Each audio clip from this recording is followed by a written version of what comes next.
Teka na muna, wait. Hello viewers and followers! Ano nga ba ang eksena sa likod ng mga pictures na ito? Madali nga kaya ang buhay? Yes po, ito nga ang eksena at man-made forest. Here at Vilar, Bohol. So going there, meron na tayong madadaan ng maraming iba pang turista. So hanap ng pwesto.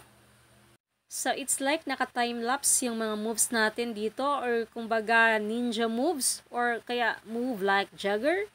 Meron namang mga signages tulad ng ingat sa pagmamaneho kasi ito'y lugar.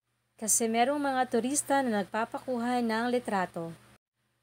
Needless to mention though, pero shout out pa rin sa ating mga drivers kay manong driver na talagang extra care yung pagmamaneho nila. Mapapribado man or mapampubliko, extra careful talaga ang mga driver. And of course, thanks din sa ating mga tourist, mapa-local man o mapa-foreign tourist, maraming salamat sa inyong kooperasyon. Kung ganito ba naman ang scenery, sino ba naman ang hindi na e-excite? So this forest extends from Lubuk up to Vilar. Thanks sa mga nagtanim ng mga punong ito. Thank you for watching!